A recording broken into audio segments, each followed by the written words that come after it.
Thank you.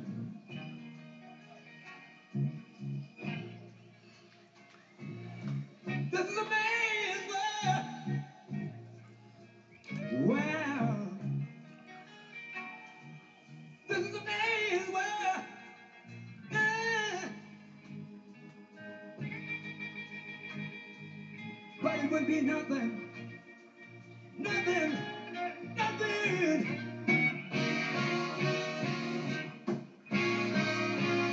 That woman I got. Ladies and gentlemen, the great James Brown.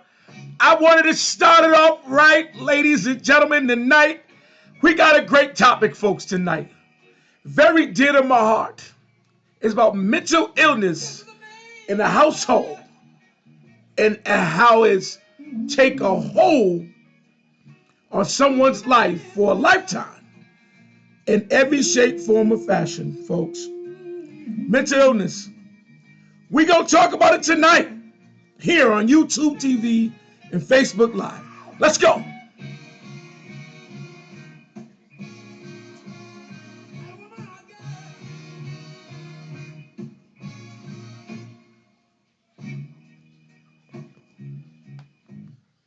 Ladies and gentlemen, thank you. Thank you for welcoming me into your house, home, your car, your workplace, your bathroom, your kitchen, your living room, your dining room. I'm here at J-Works Studio Entertainment in upstate New York, wearing the proud PD code of vintage sportswear. You can get on any of your social media outlets or Google PDcode.com, clothing and apparel, and plus your adult clothing apparel. Listen, I'm just J-Works. I'm just a local host, just trying to do the most, just trying to get this all set. We got a great show for you guys tonight, and we talk about the elephant in the room, folks. White, purple, green, or black, how it affects us, and that's mental health at its finest. Mental health, folks, is ruining our lives daily, and no matter who you are, if you're a white man working 40 hours a week, if you're a black man working 40 hours a week, if you're Hispanic, if you're Russian, you're Bosnian, or whoever you are, or man or woman or child, mental illness is going to cause an effect on your life and on things you do. And we're going to talk about it today, folks. Mental illness is that elephant in the room. And you've agreed on it or not, we're going to speak on it. Before we get there, we're going to talk about our sports news and other news around the world. Let's go, folks.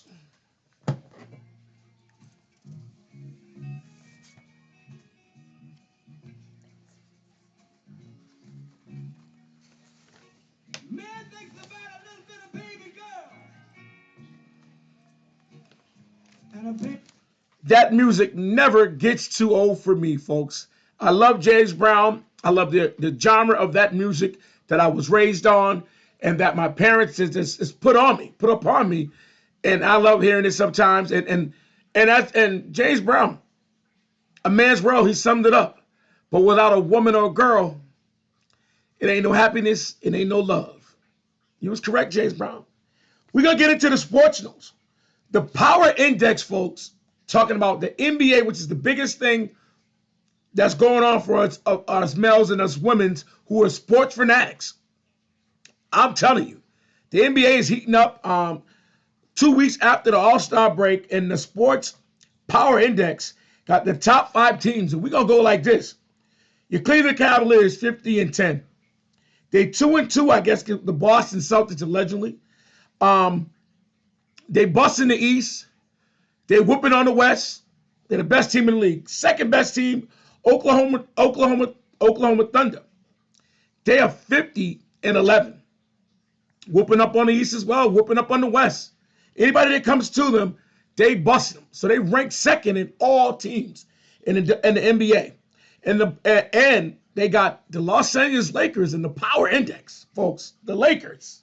With Luka Doncic, which is the new member of the LA Lakers, they got the Lakers at 38-21, the third biggest team, the third biggest threat in the NBA. Folks, I don't know how they got that, but hey. But the Boston Celtics is fourth. Let me tell you, the Boston Celtics done beat both teams, all 3 teams, if you ask me.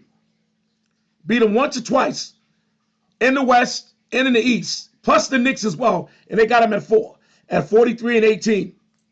Folks, they won one out the last 3, folks, and that's 2 of the power teams. Well, one of the teams they should have whooped.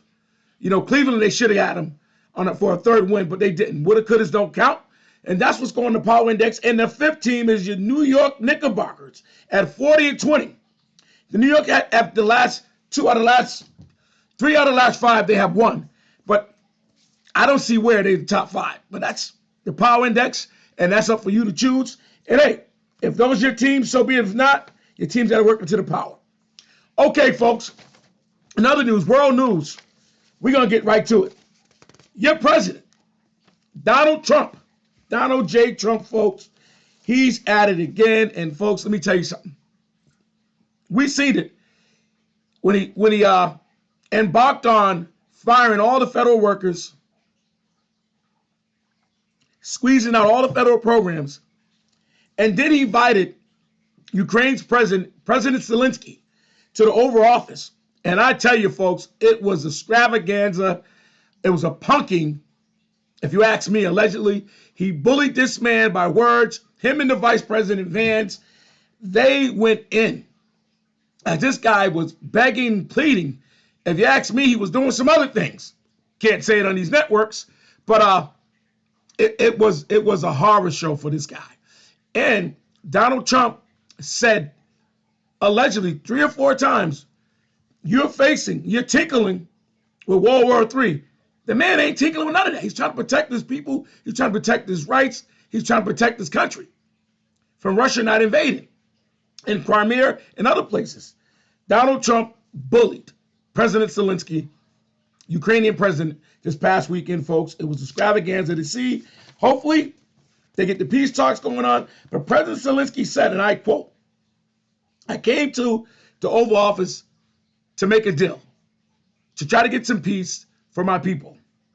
Again, it was a thing to see. Some people say it was not too pleasant for me, but as a president, I'm still going to upheld the rights and duty as a president to support and take care of my people. That's the words from President Zelensky. Okay, folks, in other news, here in upstate New York, it's been brutal killings lately, but one was caught on tape several weeks ago. And all my thoughts and prayers go out to Mr. Robert Brooks' family, who was beaten to death by six correction officers of New York State Prison. And as we speak, in the last 78 days, all of them has been charged with murder, murder in the 2nd degree, murder as a gang, murder as an assault and manslaughter, and the grand jury is not playing. Anybody and everybody who was around, who seen it, who participated, is being charged. The state attorney general's office is not playing with anyone who's using such a violent act on inmates or correction officers up in New York State. And yes, they are still at strike at 42 of the New York State prisons up here in New York State. They're still striking. It's been a bad situation, folks, for anybody who works in the jail or inmate who's in the jail serving out their time or their punishment, would you say. And let me give you a little backstory to that. This been going on for a lot in New York State and a lot of jails around the country. These inmates been treated like they dogs, like they animals. Things been going on for too long. And I go on a story that one of my oldest brother told me years ago. He went through the feds, and it was transferring from North Carolina through Texas. Allegedly, one of those areas. And as soon as they got off the plane, as soon as they got to the facility, was sicking dogs on them. They was putting the dogs on them.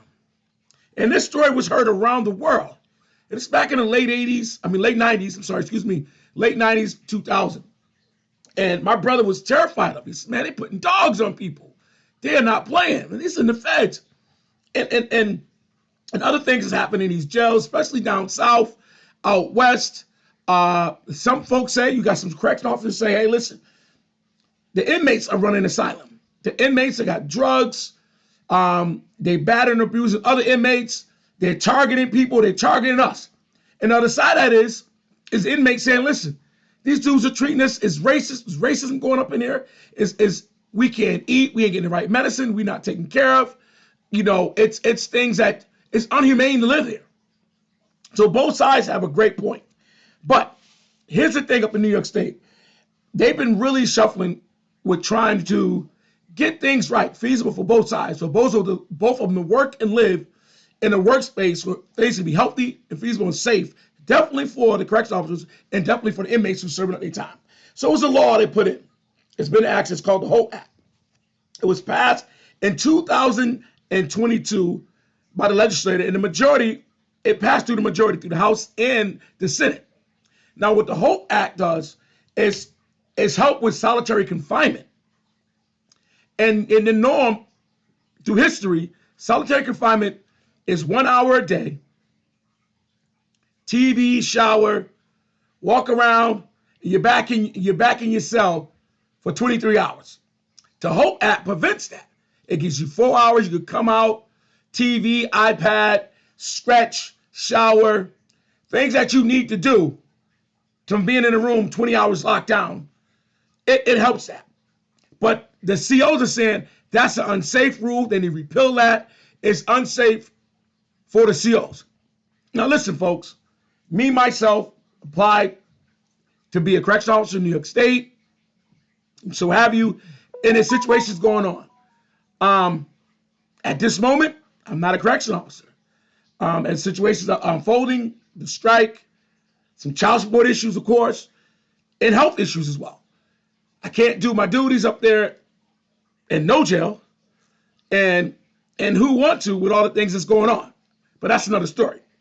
But hopefully they get it right up in New York State.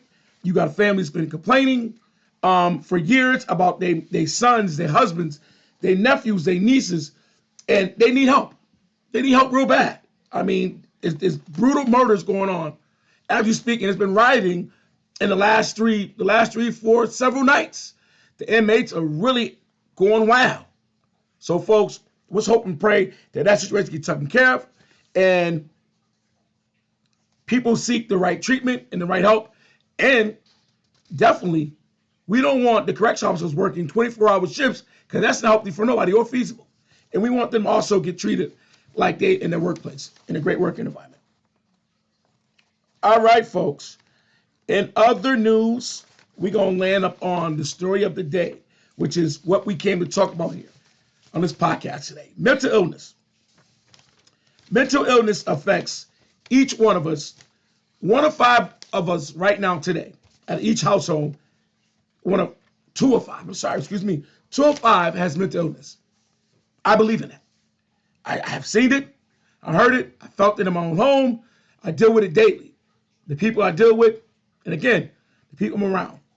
Mental illness takes effect on all of us. Even our lifestyle, the way we do, the way we work, the way we sleep, eat, and the way we dissociate. Some of us just want to be alone. The symptoms is so severe. It's so risky. It's critical at times. It's so critical, it puts us in a suicidal moment, suicidal times, and some of us commit suicide. And you don't even know it's happening. Because a lot of us don't speak out about mental illness at all. A lot of us don't talk about it. Don't reach out for help. Don't get counseling. Especially in the Black and brown community. We are not the ones that talk about things of that nature when we should be. Because mental illness is not safe. It's not healthy for no one. It affects you in ways that you would ever imagine. You know, I worked in various places over the years, and I've seen people really lose it, break down, don't want to be here. And I mean, don't want to be on this earth. Don't want to be around their kids. Don't be around their family members, don't want their husbands, their workplace, you name it. And so I started to wonder, do I have mental illness as a person? Been around a lot of trauma, done went through a lot of hell, done tasted the streets, done been a part of the streets, done been a part of the crack movement, the crack epidemic, you name it. Never did drugs in my life, tried marijuana as a young guy, didn't work for me. Liquor was the next best thing, and that ain't good for me. Um, and the things I go through daily with kids, family, friends, sisters, brothers, mothers, fathers, things of that nature. You know, I sometimes I wonder if I'm right at that edge to where I need help or need counseling. So what I do is I try to do one thing at a time, folks. One thing. Speak about the one thing. Talk about the one thing. Not stretch it, speak about it, and move on to the next. And as well as being Captain Saberhold to everybody else. You know, so in that saying and telling you about myself and a little bit of the extra moments, you have to watch it. Because just to show you watching out for mental health from everybody around you, you could be the person what is affecting more than anybody. Because you care for too many people. Or you always on go, or you always on go mode, or you always on help mode. Let me tell you something, folks. Do not shy away from your emotions or your feelings. Talk about it. Hug somebody about it. Speak about it. Go through daily routines about you, yourself, and things around you. Because it never fails. You are important to you and your family, your workplace, your career, your relationships, your friends, your confidant, whoever have you. You are important, folks. And sometimes we forget that we the important ones because we helping everyone else and we dealing with issues we don't let out. And I learned to deal with that with my sister when God called my sister. You know, my older sister, Keisha Works. It killed me. It took me literally to a different place. I had to find myself. I had to find, hey, you're a young man. You're a father with kids. You're a grandfather. You're a huge uncle. You're a huge part of your community. You loved everywhere. Get it together. Keep it together. Find you. Do better in areas that you was getting help from your sister with. You know, things of that nature. And I had to do it on my own. I ended up marrying a girl named Keisha. I ended up trying to be better than I was in the previous relationships. And being a father the previous 12, 20 years in the next 20, being a better father. And I'm still working up being a grandparent. It's things I need to do. And I need to be around TLC. I need to know who my grandkids are. I need to be in their area. I need to be in their way. I need to be there just to listen, just to hear them say hi, Pop. So it's a lot of things you got to work on with mental illness affecting you, even a little bit, a greater moment, or an all-day thing. Do not let it grab you. Do not let it take you away from those who love you, folks. Like I said, I've dealt with it for years in my home, with friends and family, at workplaces, at people I don't know from the clubs I don't worked, people I just conversate with. Just hold a whole conversation can help someone. Do not sit there, folks, and be in denial about mental illness. Mental illness is also a strange place in your mind that you don't want to go, that you don't need to be. Let me correct that. That you don't need to be. Hear yourself some days. Think and talk. It's very eerie. The sound is very weird. You need to get help. You need to understand what's going on around you and help yourself, folks. Please, if you know anyone with mental illness, try to talk. Try to get them help. Talk them into getting help. Because mental illness today, folks, as one of the American studies, right, that I've looked up online, mental illness, yearly, 40,000 people dies of suicide activity, suicide ways, and unaliving yourself. The cause is mental illness. It's really dearly to my heart to speak on it, to tell you about it, folks, because there's no coming back. If you're not getting the proper help, staying with the proper energy around you, being with the proper circle. I got a friend. Her name is April Bouchard. And she told me about her bubble she has. And I'm like, girl, what you mean you got a bubble? She explained to me. She said, I don't care if it's the kids, person I'm dating, the kid's father. If I don't want to deal, I'm not dealing with no one. I have people that I want to deal with that's in my circle, and when I get tired of them, even the kids, they out, they gone, they need, they buy. I don't care if I got to pay child support. I don't care if I got to give up. I don't give a crap. And we really got into a great debate. And for weeks, I'm like, yo, that ain't right. You can't do that. That's not right. You do to them kids or people. But guess what today, folks? I was totally out of line. Because some days you need that bubble. Some days you need to let yourself know, I'm not going to deal with this. I'm not going to deal with that. I can't deal with that situation. I can't go back. I can't deal with you because you're too annoying to the way I live in life. You got to go. And that's in yourself getting help and you speaking out to the ones you love. That's honest, true fact. So, folks, again, you got a bubble, get a way you like to read, the way you like to eat, the way you like to take care of yourself, the way you like to understand yourself, as well as other people. Work on that.